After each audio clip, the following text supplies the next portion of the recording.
First secrets of Bharat என்ற தமிழ் சேனலிലേക്ക് மீண்டும் அனைவரையும் வரவேற்கிறேன்.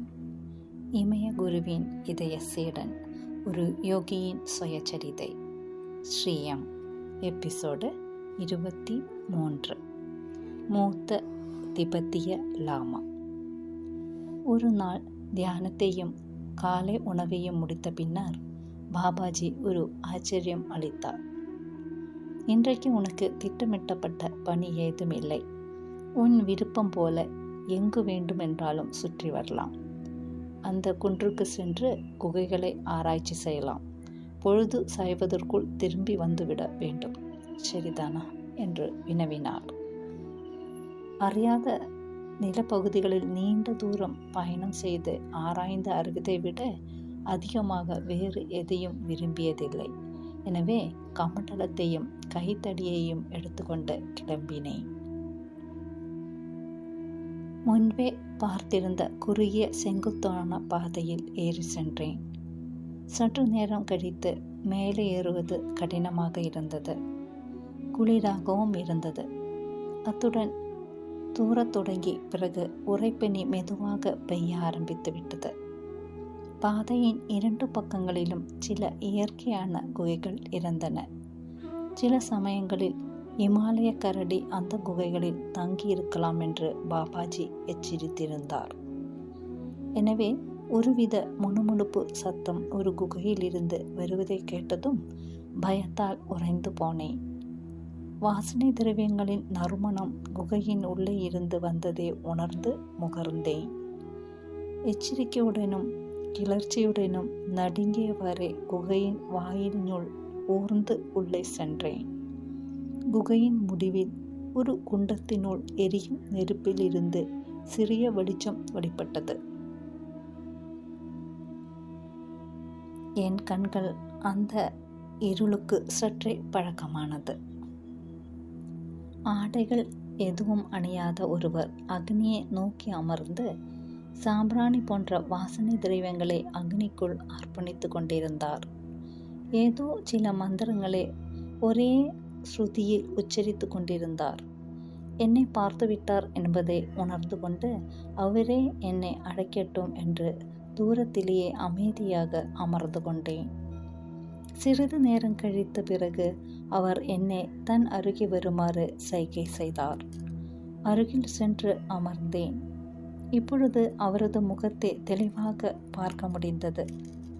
அவர் முகம் வயதாகி மிகுந்த சுருக்கங்களுடன் மங்கோலிய இனத்தவரை போல இருந்தது. சில நரைமுடி கற்றைகள் கொண்ட தாடியுடனும் மெலிதான மீசையுடனும் வழுக்கையுடனும் இருந்தார். ஏதாவது ஒரு வகை புத்த மத துறவியாக தான் இருக்க வேண்டும் என்று நினைத்தேன். அவர் நிறுத்தி நிதானித்து ஆங்கிலத்தில் பேசியது வியப்பாக இருந்தது. அவரது குரல் கரடு முரடாகவும் கீச்சு கீச்சு என்று கத்துவது போலவும் இருந்தது. கூபிய கரங்களுடன் வாழ்த்துக்கள் என்று சொன்னார். புத்த தேவர் அவலோகதீஸ்வர் உனக்கு ஆசீர்வாதங்களை அளிக்கட்டும் என்றார். அவருக்கு முன் நெடுஞ்சாணகிடையாக விழுந்து வணங்கி யார் என்பதையும் அங்கே ஏன் வந்தேன் என்பதையும் விளக்கினேன். எனக்கு தெரியும் என்று அவர் சொன்னார். உனது பாபாஜியே தெரியும், அடிக்கடி சந்திப்போம். நான் மிலேரப்பா யோகியின் கர்கியூபா பிரிவினை சேர்ந்தவன்.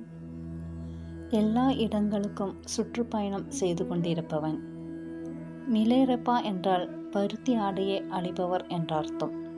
நாங்கள் கடுமையான குளிர்காலங்களில் கூட சிறு பருத்தி துணியை மட்டுமே இடையில் அணிவோம். என்ன சொல்லி உச்சரித்து கொண்டிருந்தீர்கள்? எப்படி ஆங்கிலத்தில் பேசுகிறீர்கள்? உனது 2வது கேள்விக்கு பதில் அளிக்க மாட்டேன். போக போக நீயே புரிந்து கொள்வாய். ஓம் மணி பத்மே ஹோம் என்ற புத்த மந்திரத்தை உச்சரித்து கொண்டிருந்தேன். ஐயா, கடுமையான குளிரிலும் கூட உங்களால் எப்படி திறந்த மேனியாக இருக்க முடிகிறது என்பது தெரிந்து கொள்ளலாமா? பாபாஜி கூட உங்களைப் போலதான். குழந்தாய், விளக்கமாக கூறுகிறேன். மிலேரப்பா குருவின் பரம்பரையை சேர்ந்த நாங்கள் தும்மோ என்னும் பிராணாயாம மூச்சு பயிற்சியை ஒருவக காட்சியுடன் செய்கிறோம். அது தொப்புள் பகுதியான மணிப்பூரகத்தில் உஷ்ணத்தை உருவாக்கி உடல் முழுவதும் பரப்புகிறது. இந்த கடும் குளிரிலும் நான் வியர்வை வெளிப்படுத்தி கொண்டிருப்பதை நீ பார்க்க முடியும். எங்களில் சில யோகிகள் முழுவதும் நனைந்த துணிகளே தங்களது முதுகில் போர்த்தி கடும் குளிரிலும் கூட சில நிமிடங்களில் காய வைத்து விடுவார்கள். மணிப்பூரகம் என்கின்ற அதே மையத்தில்தான் நேற்று உன்னை அக்னி தொட்டது.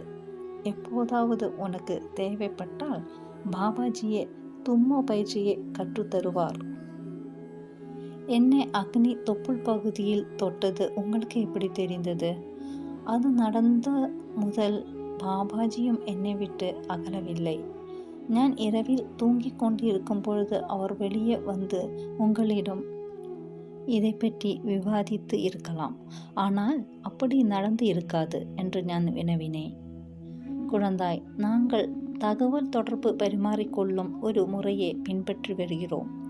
அது சாதாரண மனிதர்களுக்கு தெரிந்து இருக்காது. ஆனால் அதில் ஏதும் மர்மம் இல்லை.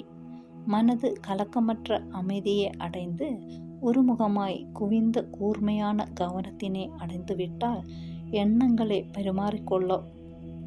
பரிமாறிக்கொள்ளவும் முடியும்.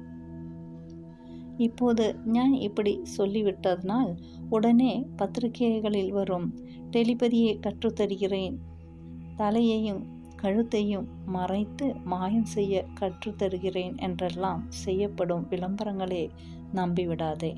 அவையெல்லாம் அபத்தங்கள். உண்மையில் டெலிபதி என்னும் எண்ண பரிமாற்றங்கள் அவ்வளவு சுலபமானது அல்ல. இன்னும் 2 கேள்விகள் கேட்கலாமா ஐயா? கேட்கலாம். சில திபெத்திய உள்பகுதிகளில் நாகரிகங்களில் உயர்வான அசாதாரணமான நிலப்பகுதி மறைக்கப்பட்டு கிடக்கின்றன என சில புத்தகங்கள் சொல்கின்றனவே, உண்மையா? இதி எனப்படும் பனி மனிதன் உண்மையாகவே இருக்கிறானா?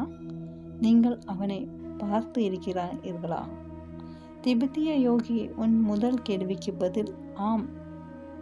யாருமே அணுக முடியாத திபெத்திய பகுதியில் நானே அந்த மாதிரி ஒரு குகையினை பார்த்திருக்கிறேன்.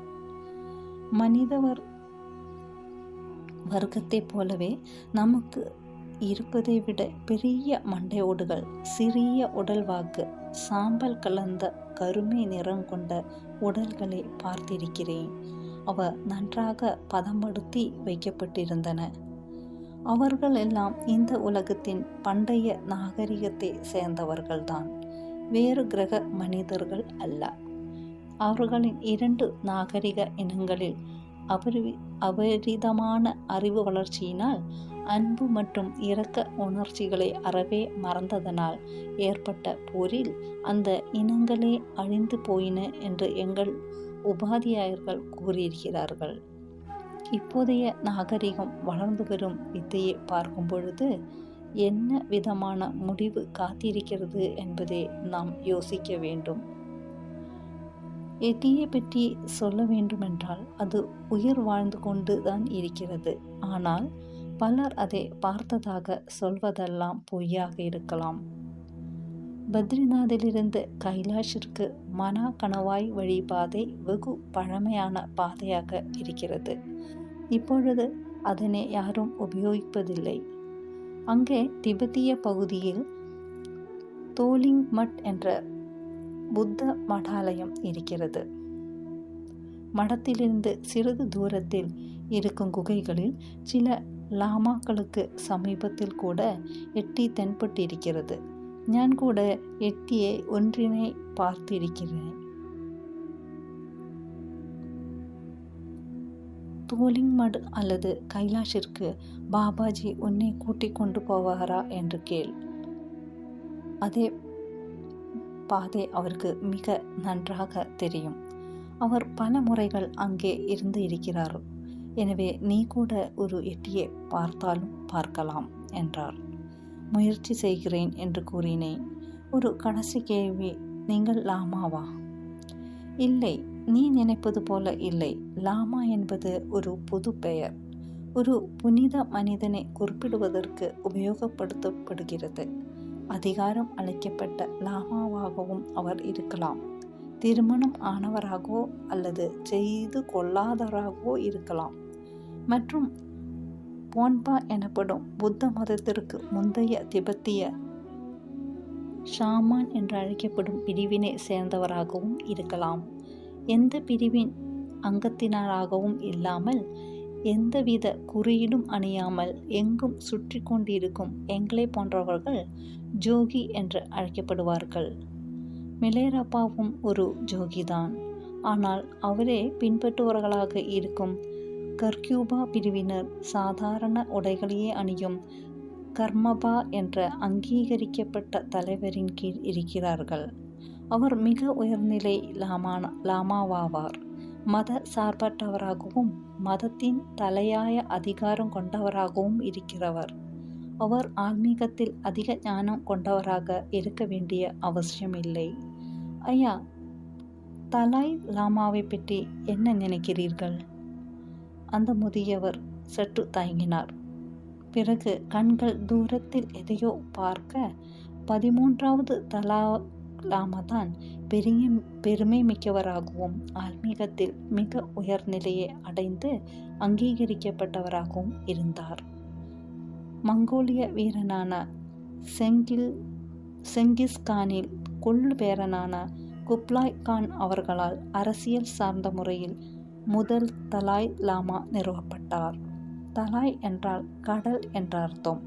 சீனாவை ஆண்டு கொண்டிருந்த குப்லாய் கான் திபெத்திய அரசியலில் ஆளுமை செலுத்த வேண்டும் என்ற எண்ணத்தில் லாமா எனும் தலைமையை நிறுவினார். சொல்ல போனால் 2வது தலாய் லாமா அவரது உறவினர் ஆவார். மத விஷயங்களில் அரசியல் எப்போதும் கலந்தே இருக்கிறது. இதை பற்றி இனிமேல் எதையும் சொல்ல மாட்டேன். இப்போது உனக்கு பசியாக இருக்கலாம் என்றார். மிக கசப்பான கோந்து போன்ற யாக் மாட்டினத்தின் கொழுப்பில் கலந்த சாம்பா என்கிற வறுத்த பார்லி மாவு உணவை கொடுத்தார். அதை எவ்வளோ சீக்கிரத்தில் விழுங்க முடியுமோ அவ்வளோ விரைவாக விழுங்கி அவர் ஊற்றி கொடுத்த பாலில்லாத கருப்பு தேநீரை குடித்துவிட்டு நெடுஞ்சாணகிடையாக விழுந்து வணங்கி விடைபெற்று அந்த குகையை விட்டு வெளியேறினேன். நான் திரும்பி வந்தபோது பாபாஜி குகையின் வெளியே ஏதோ பனை ஓலை சுவடி ஒன்றை அருகில் வைத்து பார்த்தவாறு அமர்ந்திருந்தார். ஆராய்ச்சி இளைஞர் எப்படி இருக்கிறார்? திபெத்திய யோகியோடு சந்திப்பு எப்படி இருந்தது? நிறைய கேள்வி கேட்டிருப்பாயே என்று சிரித்தபடி கேட்டார். ஆம் பாபாஜி என்று கூறினேன். நான் செய்வதையெல்லாம் அறிந்து கொள்ளும் அவரது அதிகமான அறிவினை பற்றிய ஆச்சரியம் என்னிடம் எழவில்லை. நான் உங்களிடம் சில விஷயங்களை கேட்க விழைக்கிறேன். பிறகு கேள். இப்பொழுது நன்றாக உறங்கு. மாலையில் ஒரு முக்கியமான சந்திப்பு இருக்கிறது என்று பாபாஜி கூறினார். குகையின் உள்ளே சென்று படுத்தவுடனே தூங்கியும் விட்டேன். இத்துடன் இந்த எபிசோடு முடிவடைகிறது. மீண்டும் அடுத்த வாரம் சந்திக்கலாம். நன்றி, வணக்கம். ஹரி ஓம்.